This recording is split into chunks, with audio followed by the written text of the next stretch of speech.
Guys, we're going to start her on up. It's going to just take a second or two for you to see my Elmo. It'll be popping up here in just a second. Remember, test is coming up. For A-Day class will be on Monday and B-Day class will be on Tuesday. Let's begin. So we're supposed to match the sampling method with what's going on. Evelyn surveys the first 60 students in the lunch line to determine if students are at the school or satisfied with school lunch. Because she just picks the first 60, that is very convenient for her, just to pick those first 60. So B is a convenience survey. So remember, a convenience one is when it's very convenient for the person taking the survey.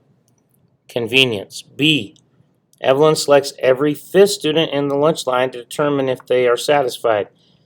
What did she just do? She just created a system. This, therefore, is a systematic sampling. Systematic survey. Because she picked every 5th student. So always looking for her to say that they pick every 5th, every 10th, every 7th. That's going to be systematic. Evelyn randomly selects 7 different tables in the lunchroom. What did she just do there? She just broke them into groups. When she breaks them into groups, this can be one of 2 things. It'll either be stratified or it'll be clustered. So she broke them into groups, and then it says that she surveys every student on the table. That leads us then to a cluster. Cluster when it's every person at the table or every person in the group. Number 4, Evelyn assigns every student in the school a number and randomly selects 60 students to do the survey. Oh, this is a D, simple random sample. I forgot, cluster is F and systematic is C. So just in case you guys are looking for the letters, B, C, F, D is how we've gone so far. Here we go. Number 5. Evelyn wants to determine if students are satisfied with school lunch. She leaves surveys on the table for the students to answer as they walk by. She's letting them select themselves for the survey. Or in other words, this is a self-selected survey. She's letting them choose themselves whether they take it or not. That's always going to be a self-selected. Okay, number 6, Evelyn wants to determine if students are satisfied with school lunch. She wants to include input from each grade level at the high school. So she randomly surveys 25 freshmen, 25 sophomores, 25 juniors, and 25 seniors. What did she do there? She broke them into groups. So again, we're looking for this being either a cluster or a stratified. Stratified says she samples parts of the group, while cluster says she samples everybody. Did she survey all the freshmen? No, just a part. All the sophomores? No, just a part. All the juniors? No, just a part. All the seniors? No, just a part. So this is an E, stratified sampling. Okay, 7. You are interested in finding out the percent of residents in the city that have experienced a robbery in the past year. Using the city property records, you assign each resident a number. You use a random number generator to give you a list of numbers. This is going to be a simple random sample again. Simple random. 8. You want to know the average number of hours a high school seniors spend playing video games in your state. You randomly select 21 high schools in the state, or 20 high schools in the state, and then ask all seniors of each 20 high schools. So what did you do? You broke them into groups, into 20 different high schools. So they're broken into groups of high schools. And then you asked all of the seniors. This is going to be a cluster. F. Cluster. An auto-analysis is conducting a satisfaction survey, sampling from a list of 10,000 new car buy owners. The list includes 2,500 Ford, 2,500 GM, 2,500 Honda, 2,500 Toyota. So what did she do there? She broke them up into groups. The analyst selects a sample of 400 car buyers by randomly sampling 100 buyers of each brand. Okay, so she broke them into groups. Then what did she do? She sampled 100 buyers of each brand. So did she use all of them in the Ford? No. All of them in the GM? No. All of them in the Honda? No. All of them in the Toyota? No. Just 100 buyers, so therefore this is a stratified E-sampling. Broke them into groups, but not all of them. Okay, 10. A shopping mall management company would like to know the average amount of shoppers in the mall spend during their visit. They post 2 survey takers near one of the exits who ask shoppers to tell them what they spent as they leave the mall. Okay, this is very convenient for them. The survey takers are at the exits. That means there's people standing at the exit ready to take the survey. And as people walk by, they ask them the questions. How much did you spend? So this is a very convenient sample. I think I was talking to some students earlier today, and I think I told them when we were talking about it, I didn't read the question all the way through. It just said post 2 survey takers were near one of the exits. I thought they were meaning that they were putting surveys by the exits and people could pick up, which would then be a self-selected. So I think I told people it was a self-selected. So students, if that was you, give yourself a ticket, because this is convenience. Sorry if I can spell nicely. Convenience. It's very convenient for them to stand at the exit and take those surveys. A restaurant owner wants to find out the average number of dishes ordered at each table served on Friday evenings, their business time. She decided to collect and analyze every 5th receipt of the night. She just created a system, hence systematic. And that is C. Okay, we didn't really talk about randomizing her a whole lot. If you have questions on that, let me know, but I think you guys are pretty good at determining bias, if it is biased, and how to make things more random and not as biased. Okay. I know a student who forgot about an upcoming history test. Did not study at all. To protect his identity, I'll just call him Slacker. When I asked Slacker about the test, he said that he wasn't worried because the test has 10 true or false questions. Slacker said that he would totally guess on every question, and since he's always lucky, he thinks he'll get at least 8 out of 10. I'm skeptical, but Slacker said, hey, sometimes you flip a coin and it seems like you just keep getting heads. You may only have a 50-50 chance getting heads, but you still might get heads several times in a row. I think this is just about the same thing. I could get lucky. What do you think about Slacker's claim? Is it possible for him to get 8 out of 10 questions right by just guessing? Tell me what you think. Alright, I'll tell you what I think. It's going to be extremely difficult for him to get 8 out of the 10 questions correct.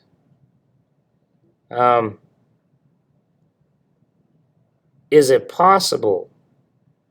Sure, anything is possible, and he could, but if he's just guessing on all of them, what would we predict? We would predict that 50%, that he would get 50% correct. Not 8, but 50%. Not 8 out of 10, but 5 out of 10.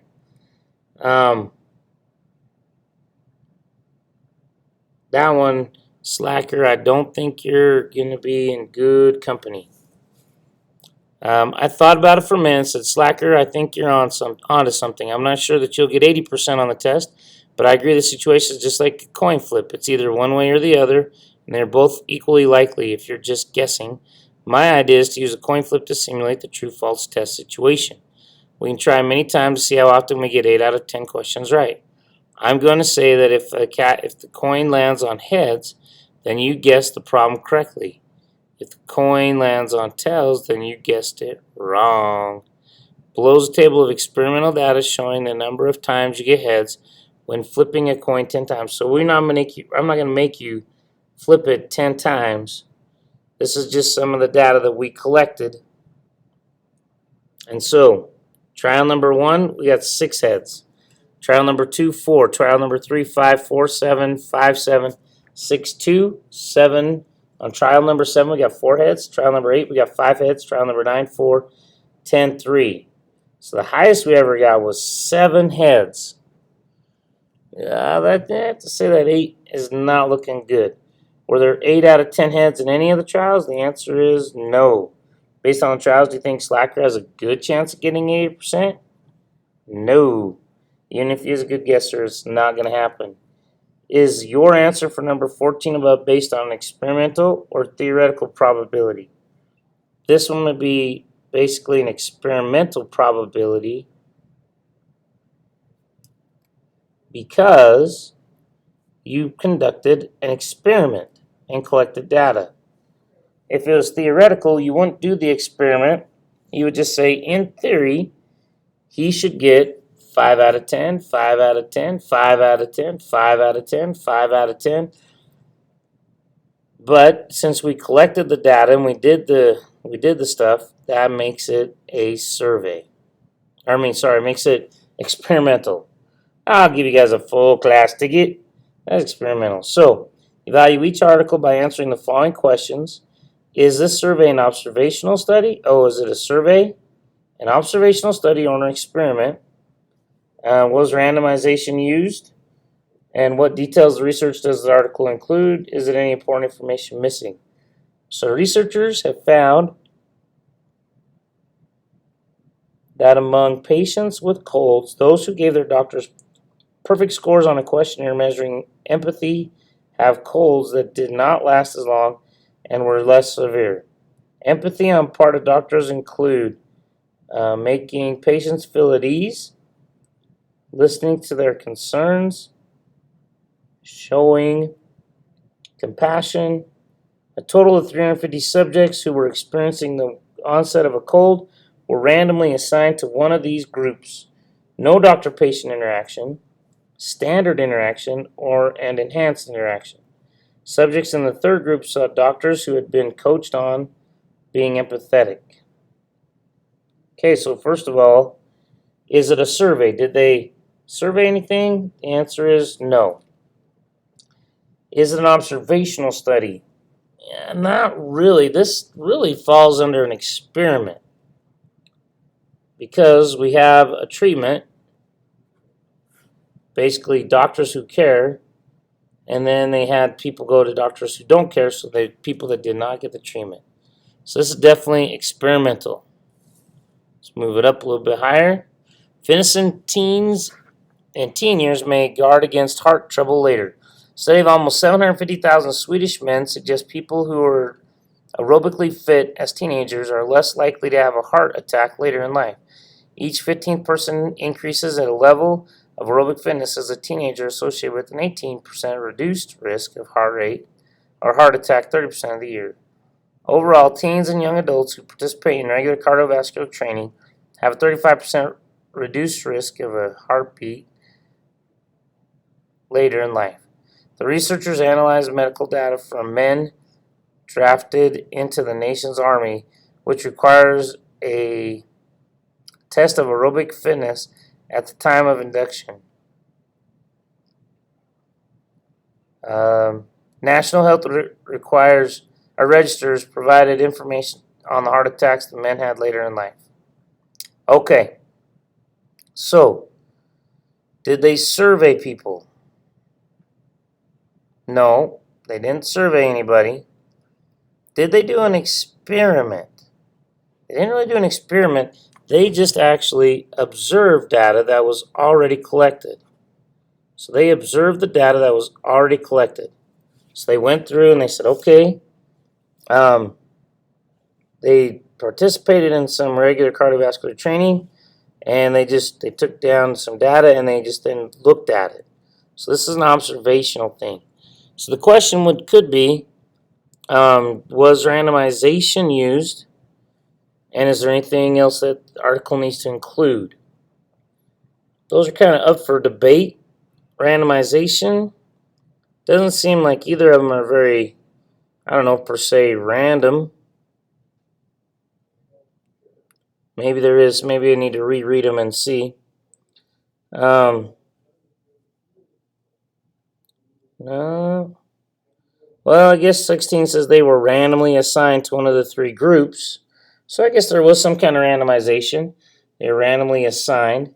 This one here, research and analyze medical data from men drafted into the nation's army, which requires a test of aerobic fitness. National health registers provided information on heart attacks and the men had later in life.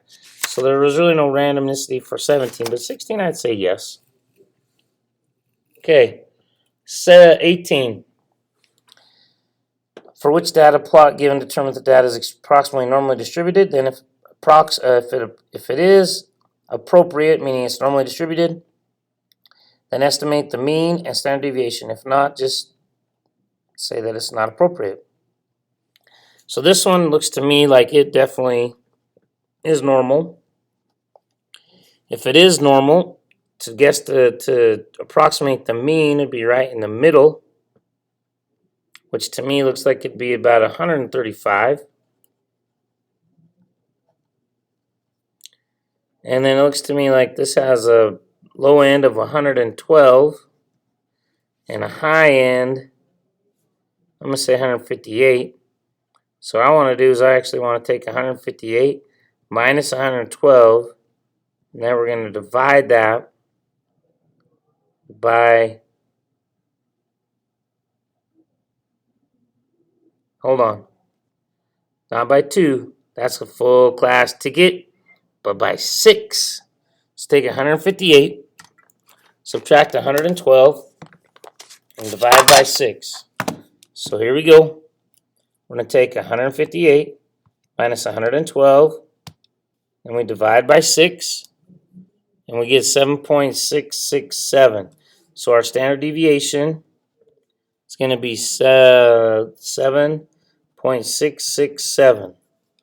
And again, all we did is we took 158 the top, minus 112 the bottom, and then we divided by 6. That gave us our standard deviation. Always divide by 6 when you're approximating standard deviation. Okay, let's take a look at this guy right here. Some might say that it's normally distributed. It does look to me like it might have a little bit of a skew right to it. So I'm going to say skewed right, and therefore not going to estimate the mean or the standard deviation. This one, again, looks like there's a little bit of a skew right. Not by a whole lot, possibly, but this is definitely looking longer than all of these. And each of these parts represent 25%. So all the way to right here is 75%. So this is 25, 25, and 25, which means together it's 75. And there's only 25 out here. So you can see there's less amount of stuff over here than over here. Definitely think I'd skewed right. This one definitely is skewed left, so not appropriate. Okay, hey, look at that normal curve. That guy is completely normal. So it looks to me like the mean is right about 35. And then find the standard deviation. Approximately, we say at most we have is 55. And the least that we have, it could be 10, somewhere right in there. 55 minus 10 is 45. Divide that by 6. So with my handy dandy calculator, I take 45 divided by 6. I get 7.5. That is my standard deviation right there. So standard deviation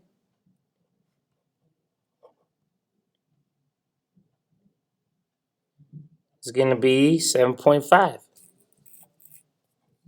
Okay. Oh, look at this guy right here. That is definitely not normal.